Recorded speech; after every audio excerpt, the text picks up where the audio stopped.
monde, je suis Shamaka de la chaîne Wenko Web TV. Bienvenue à votre émission spéciale « Ils ne croisent pas les bras ». Cette semaine, nous allons discuter avec un jeune inventeur tchadien qui a trouvé une façon de créer une source d'énergie inépuisable en partant de rien. Alors, restez connectés pour l'entretien. Bonjour, monsieur Adam. Bonjour, madame. Nous sommes contents de vous recevoir aujourd'hui sur notre chaîne YouTube Wenko. Est-ce que vous pouvez vous présenter à nos chers abonnés qui nous suivent de partout? Avec plaisir. Je m'appelle Adam Neldita. Je suis un jeune mécanicien tchadien. Je suis né à Sar et j'ai fait mes études élémentaires et secondaires à Sar. Ensuite, j'ai opté pour une formation professionnelle au collège d'enseignement technique industriel de Sar. Donc en 2003, je suis sorti avec un cap en mécanique générale. Ensuite, j'ai quitté pour venir à N'Djamena pour me chercher, c'est-à-dire chercher du travail. Ok. Alors, donc, si je comprends bien, le cap, c'est suffisant pour faire quelque chose, quoi. Oui, au fait, ce n'est pas suffisant. Le niveau de diplôme est un peu bas. Mais compte tenu de difficultés que j'ai eu à rencontrer, et je préférais d'abord travailler pour avoir un peu d'argent et puis continuer. Alors, donc, parallèlement au travail que j'ai eu à gagner, j'ai fait une auto-formation en électrotechnique. J'ai fait une auto-formation aussi en électromécanique. D'accord. Voilà. Alors, si vous êtes avec nous aujourd'hui, c'est que vous êtes porteur d'un grand projet, un projet énorme. Et on aimerait vraiment en savoir davantage de quoi il s'agit, comment vous avez commencé. Parlez-nous un peu d'une manière résumée de ce projet. En effet, quand on réfléchit toujours à ces problèmes, on trouve toujours des solutions. Donc, j'ai fait des recherches personnelles dans le domaine des énergies. C'était dans le but, n'est-ce pas, de développer le jardin potager. J'ai constaté que ce n'est pas beaucoup plus répandu sur le plan national. Donc, en cherchant, n'est-ce pas, à développer le potager, il y a des problèmes d'énergie qui s'opposent. Donc, il faut d'abord chercher à résoudre le problème d'énergie pour s'engager proprement dans la réalisation. Donc, c'est à peu près ça ma première pensée. Et cela m'a permis de mettre sur pied, de créer ce que j'appelle maintenant Clémence Énergie. Clémence Énergie, qui signifie la douceur du climat avec plein d'énergie. Waouh, Clémence Énergie, d'accord. Et Clémence, comment Clémence Énergie comment ça se passe pour que ça apporte de l'énergie pour résoudre le problème dont vous avez évoqué au départ? Comment ça fonctionne? Oui, Clémence Énergie, c'est une nouvelle technologie de production d'énergie. Voilà, donc qui dit Clément dit la douceur. Donc c'est une source d'énergie qu'on pourra l'utiliser, n'est-ce pas, sans toutefois avoir des impacts négatifs sur l'environnement. Donc c'est juste un mécanisme, c'est une petite machine que j'ai inventée qui doit fonctionner seulement avec de l'apesanteur. L'apesanteur, c'est... Moi, je ne m'y connais pas, donc expliquez-moi un peu ce que c'est que l'apesanteur, parce qu'une machine qui fonctionne avec de l'apesanteur, il faut que je comprenne déjà ce que c'est que l'apesanteur. Oui, l'apesanteur, c'est... En troisième, nous l'avons tous vu. Moi, la classe que moi j'ai quittée, c'est en troisième. Donc, l'apesanteur, c'est une source d'énergie, c'est-à-dire qu'une force d'attraction terrestre qui oblige les corps abandonnés à eux-mêmes à tomber comme s'ils étaient attirés par la Terre.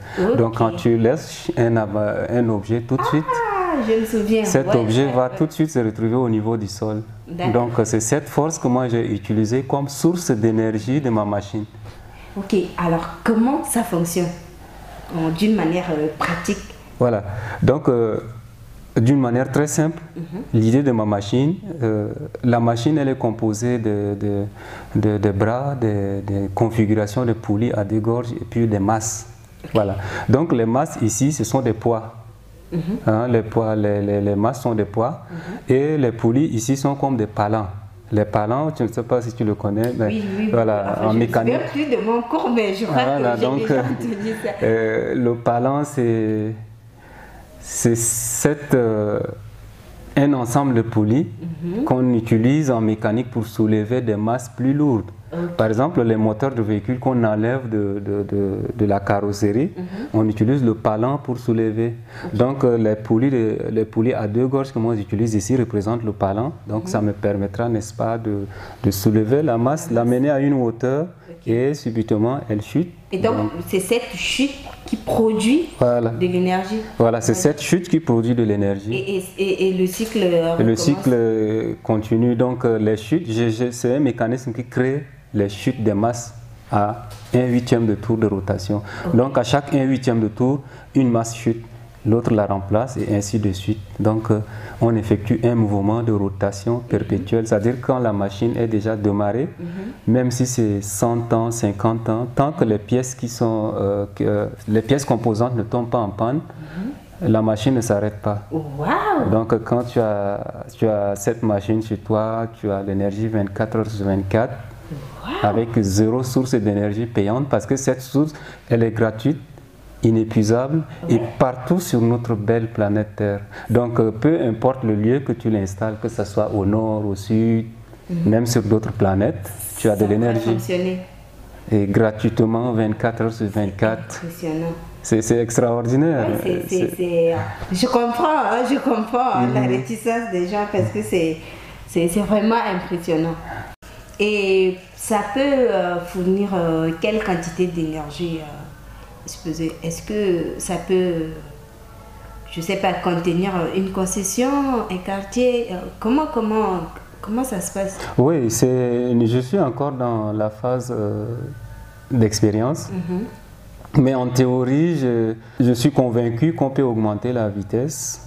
On peut augmenter la puissance, pardon. Oui, c'est-à-dire, la machine, elle produit une puissance, on peut l'augmenter selon le besoin, n'est-ce pas, de l'énergie voulue. Donc, non seulement on produit de l'énergie électrique, mais on produit aussi de l'énergie mécanique. Parce que l'idée du départ, c'était d'abord de développer le jardin potager. Oui. Donc, c'est un système que je vais utiliser pour le pompage classique, c'est-à-dire quand la machine va tourner, elle fait pomper l'eau comme si c'était une personne qui est en train de pomper de l'eau. Donc on peut avoir de l'énergie. Quand c'est comme ça, on parle de l'énergie mécanique. L'énergie mécanique. Ok, donc ça fera, je sais pas, un groupe électrogène peut faire... Voilà, pour justement, ça vous avez bien réfléchi, c'est comme un groupe électrogène qui fonctionne sans source d'énergie. Sans source d'énergie, voilà. C'est-à-dire juste avec de l'apesanteur. Avec de l'apesanteur. Donc ça remplace, on va dire, le groupe électrogène ou tout autre source. Oui, un générateur. Oui, un générateur. Et bon, je comprends que maintenant vous êtes en phase test. Et je me demande si ça atteint un certain niveau, est-ce que ça sera quelque chose d'abordable, d'utilisable par n'importe quel jardinier ou n'importe qui voudrait l'utiliser? Est-ce que le coût, est-ce que c'est quelque chose qui sera à la portée de tout le monde? Mais bien sûr, parce que l'avantage ici, j'ai commencé déjà à d'abord des pièces de récupération locaux. Je la réalise avec les pièces de véhicules, les pièces de motos, les pièces de mobylettes et puis voilà les générateurs qui sont en panne. J'essaie de récupérer certaines pièces qui sont utiles pour reconstituer. Donc l'ensemble de toutes ces pièces que moi je récupère, ça me permet, n'est-ce pas, de concevoir ce convertisseur. Donc j'ai oublié de donner le nom tout à l'heure, mais c'est un convertisseur, c'est-à-dire qu'elle convertit la force de pesanteur en énergie. Alors, le nom scientifique, c'est ça. Ok, donc c'est un convertisseur. Un convertisseur. D'accord. Et maintenant, comment vous comptez faire développer, évoluer ce projet? Voilà, donc je compte avoir une unité de production, d'abord en N'Djamena, pour les fabriquer en quantité, l'expérimenter, les vendre auprès des clients cibles comme les organisations villageoises, les particuliers qui ont des vergers on peut aussi leur vendre. Et les châteaux d'eau villageoises, et puis voilà. Pour tous ceux qui sont intéressés, ils peuvent déjà en acheter. Ok. Clémence Énergie, on te dit au revoir pour cette semaine. Chers abonnés, on vous donne rendez-vous pour la semaine prochaine avec un autre numéro, un nouveau épisode de Ne croise pas les bras. Au revoir.